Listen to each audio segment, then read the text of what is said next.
को किस लिए लाया था? जुमले के बाद पे लाया था? अच्छे दिन के वादे पे ना आए थे आप? अच्छा दिन दिखा दिया ना कहीं पर? एजुकेशन कहीं पे खोला है? कोई भी मेडिकल कॉलेज कहीं पे खोल रखा है मोदी जी? हम 400 पार कर दे, किस मना पे कीजिएगा आप 400 पार? पब्लिक को कोई भी सहायता कहीं पहुंचा है? सिलेंडर के नाम पे आए थे आप? 400 सिलेंडर था, 1200 सिलेंडर है। क्यों है सिलेंडर 1200? मेरी आमदनी 1200 रुपये की है महीने की, 12,000 रुपये कमा रहे हम, क्या बच्चों को पाल पाएंगे?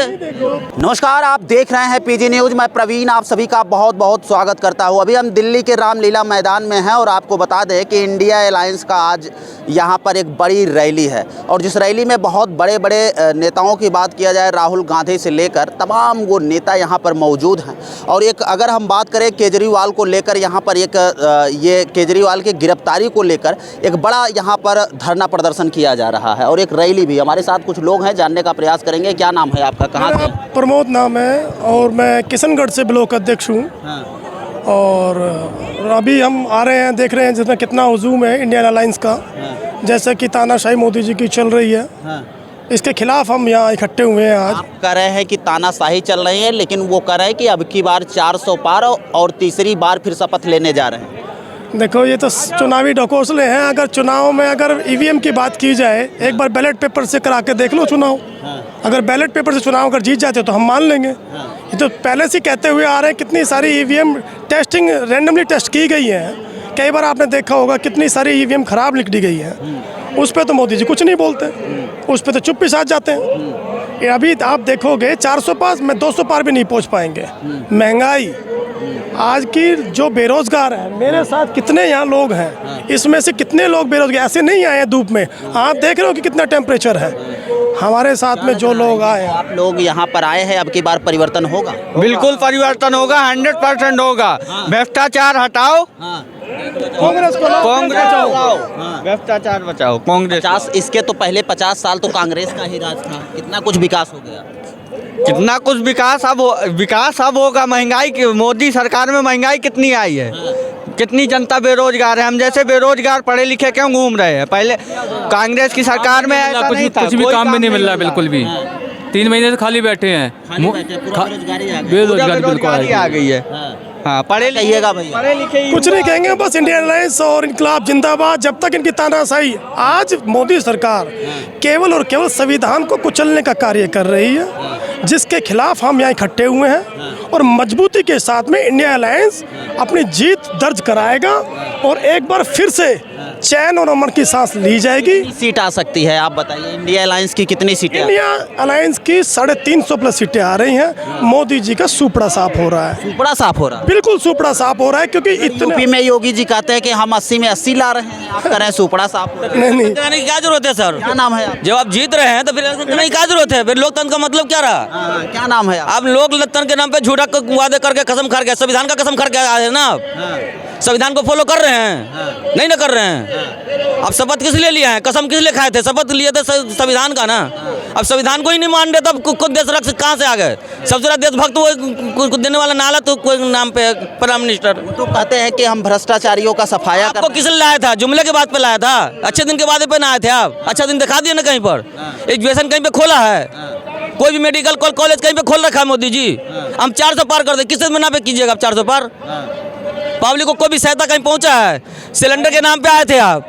400 सिलेंडर था, 1200 सिलेंडर है। क्यों है सिलेंडर 1200? मेरी आमदनी 1200 रुपये की है महीने की, 12,000 रुपये कमा रहे हम, क्या बच्चों को पाल पाएंगे? ये बच्चे को मैं पढ़ा रहा हूँ, इसका मैं खर्चा नहीं दे पाऊंगा तो बच्चा पढ़ पाएगा। 100 रुपया था, आज 1100 रुपया है। तो महंगाई किस लिए घूम रहे हैं? आपको ये किस ड्यूटी है ना आपकी? मोदी जी की ड्यूटी बता दी तो हमको, खाली चुनाव की ड्यूटी है उनकी। सब्सिडी के नाम पर सबको लूट लिया पूरे देश को। क्या को परसेंट दिया जनता को, बताइए एक भी जनता तो। भ्रष्टाचार की बात करते हैं, भ्रष्टाचार देख लो। सुप्रीम कोर्ट अच्छे दिन के नाम पे आए थे ना आप, बुरे दिन क्यों? मणिपुर की जनता के हित में कोई कार्य नहीं किया है। क्या नाम है चाचा जी? मेरा नाम है सतपाल सिंह। सतपाल सिंह, कहाँ से आए हैं आप? मैं दिल्ली से आया हूँ। अच्छा अच्छा। और ये जो गठबंधन की आज ये रैली हो रही है, अब ये तो सारे टीवी चैनलों पर चल रहा है, क्या लग रहा है परिवर्तन होगा देश में? आधे से ज़्यादा मीडिया उनका भारत सरकार का गुणगान करती है, मोदी का गुणगान करती है। मेरे को पहले आप ऐसे नजर आए हो जो निष्पक्ष आप बात कर रहे हैं। इसीलिए मैं चाहता हूं कि आप इसको टीवी पर दिखाएं, लोगों को पहुंचाएं, सोशल मीडिया पर लगाएं, तभी हम जनता जागेगी। आप बहुत अच्छा काम कर रहे हैं, मैं आपको मुबारकबाद देता हूं उसके लिए।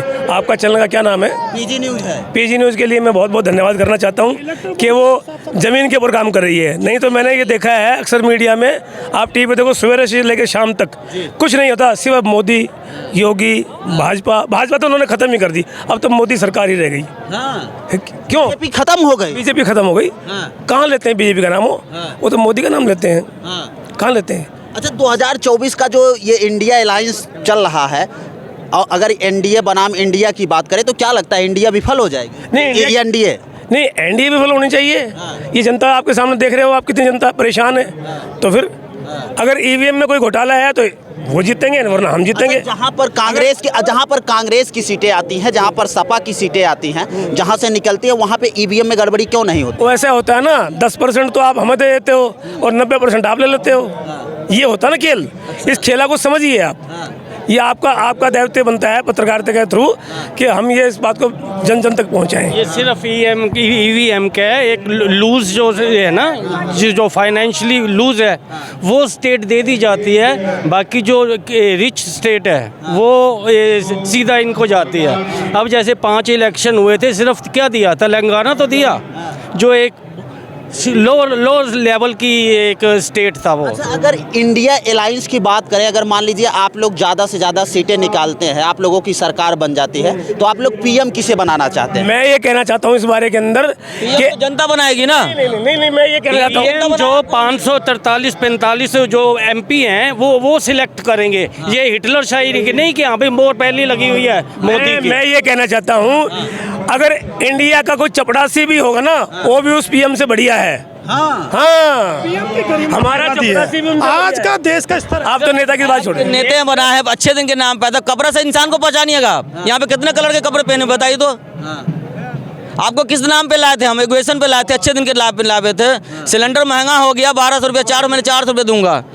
जुमलेबाजी पर आपने सरकार जीती है। गुजरात लॉबी चल रही है, क्या आपको पता नहीं है? जो आप इतने सवाल कर रहे हो हमारे से, आपको नहीं पता देश किस ओर जा रहा है, किस ओर जा रहा है? हम आपसे पूछते हैं किस स्टेट पे लेवल पे ये इंडिया कहाँ जा रहा है अभी? पूरे तो बता रहे हैं कि 2047 तक विकसित राष्ट्र बनाने को अमन चाहिए, दंगा ही नहीं। पूरे विश्व के अंदर ये कह रहे हैं, पूरे विश्व के अंदर कह रहे हैं हमारा डंका बज रहा है, और मैं यूँ कह रहा हूँ कि पूरे दुनिया के अंदर हमारे देश की थू करवा रहे हैं ये लोग। हाँ, सलमान जो मेडल वापस करके गई है सर, हमने सोनम की सर झुक नहीं किया, प्राइम मिनिस्टर का शर्म से नहीं झुका, उसको ऐसा प्राइम मिनिस्टर क्या चुन के कौन फायदा हुआ हम लोग को? आज के दौर में महिला बेचारी बस 20 वर्ल्ड आपको लाके खिताब लाके दी है, दुनिया का गौरव ऊंचा किया था, और उसको आपने मट्टी में मिला दिया।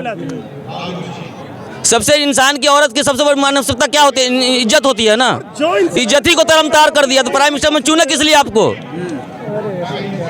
जो हमारी कैरेक्टर नहीं है। हाँ जी, इनका कोई कैरेक्टर नहीं है। कैरेक्टर मीन्स आप जिसको बोलते थे इसने भ्रष्टाचार किया, आप उसको अपनी पार्टी में ले आए, क्या कैरेक्टर है आपका?